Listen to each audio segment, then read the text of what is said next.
होई अष्टमी की कथा। होई अष्टमी की कथा।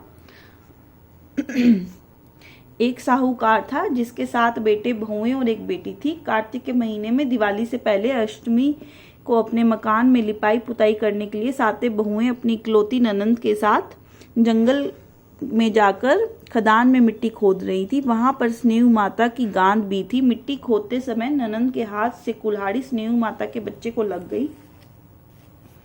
वह तुरंत मर गया। इससे स्नेह माता बहुत नाराज हुई और बोली कि मैं तेरे कोख बांधूंगी। ननंद अपनी 7 भाभियों से बोली कि तुम में से कोई कोख बनवा लो।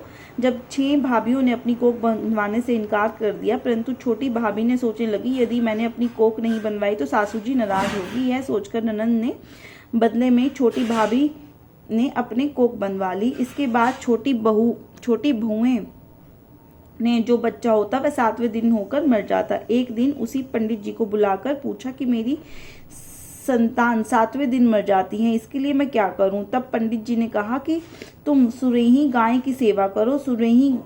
सुरेही गाय स्याऊ माता की भाईली है, वह तेरी कोख खुलवा देगी, तभी तेरा बच्चा जिएगा। अब वह बहुत जल्दी उठकर चुपचाप सुरेही गाय के नीचे साफ सफाई कर आती। गाय एक पैर से लंगड़ी थी। गौ माता बोली कि हर रोज उठकर मेरी कौन सेवा कर रहा है, आज मैं देखूंगी। गौ माता खूब सवेरे उठी तो क्या देखती है कि साहूकार के बेटे की बहू उसके नीचे साफ सफाई कर रही है। गौ माता बोली कि बोल क्या मांगती है। साहूकार की बहू बोली कि स्याऊ माता तुम्हारी भाईली है, उसने मेरी कोख बांध रखी है, मेरी कोख खुलवा दो। गौ माता ने कहा अच्छा। गौ माता साहूकार की बहू को अपनी भाईली के पास लेकर चली गई। रास्ते में कड़ी धूप थी। वे दोनों एक पेड़ के नीचे बैठ गए। थोड़ी देर में एक सांप आया। उसी पेड़ पर गरुड़ पंखनी के बच्चे को डसने लगा। साहूकार की बहू ने सांप ढाल के नीचे दबा दिया और बच्चे को बचा लिया। थोड़ी देर में गरुड़नी पंखनी आई तो वहां खून खून देखकर साहूकार को खूब चोट मारने लगी। साहूकार की बहू ने कहा कि मैंने तो तेरे बच्चे को नहीं मारा, बल्कि सांप ने तेरे बच्चे को मारने आया था, मैंने तो उससे तेरे बच्चे की रक्षा की है। यह सुनकर गरुड़ पंखनी बोली कि मांग तू क्या मांगती है। वह बोली 7 समुद्र पार स्नेह माता रहती है, हमें उनके पास पहुंचा दो। गरुड़नी पंखनी दोनों को अपनी पीठ पर बैठाकर स्नेह माता के पास पहुंचा दिया। स्नेह माता ने उनको देखकर बोली कि बहन बहुत दिनों बाद आई। बातें करते समय स्नेह माता ने बीच में कहा कि बहन मेरे सिर में जू पड़ गई है। सुरही के कहने पर साहूकार की बहू ने सारी स्नेह माता की जू निकाल दी। इस पर स्नेह माता ने प्रसन्न होकर कहा कि तूने मेरे सर की सफाई की है, इसलिए तेरे 7 बेटे और 7 बहुएं होंगी।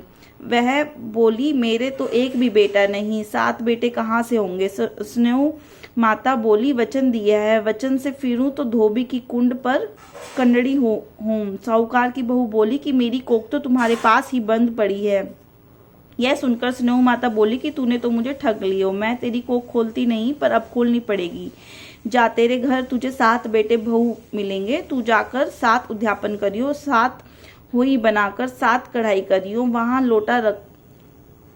वह लौटकर घर आई तो वहां देखा कि 7 बेटे 7 बहुएं बैठी हैं, उसमें 7 हुई बनाई हैं, 7 उद्यापन किए हैं, 7 कड़ी करी। शाम के समय जेठानियां आपस में कहने लगी कि जल्दी जल्दी धोख पूजा कर लो, कहीं छोटी बच्चों को याद करके रोने ना लगे। थोड़ी देर में उन्होंने अपने बच्चों को कहा कि अपनी चाची के घर जाकर देखो कि आज वह अभी तक रोई क्यों नहीं। बच्चों ने आकर कहा कि चाची तो होई बना रखी है, खूब उद्यापन हो रहा हो। यह सुनते ही जेठानी दौड़ दौड़ कर वहां आई और आकर कहने लगी कि तूने कोख कैसे खुलवाई। उसने कहा कि तुम तो कोख बनवाई नहीं थी, सो मैंने कोख बनवा ली, परंतु अब स्नेह माता ने दया करके मेरी कोख खोल दी है। स्नेह माता जैसे साहूकार की बहू बेटी को कोख खोली, वैसे हमारे सब परिवार की बहुओं की कोख खोलती जाना। कहते हैं हुकारे भरते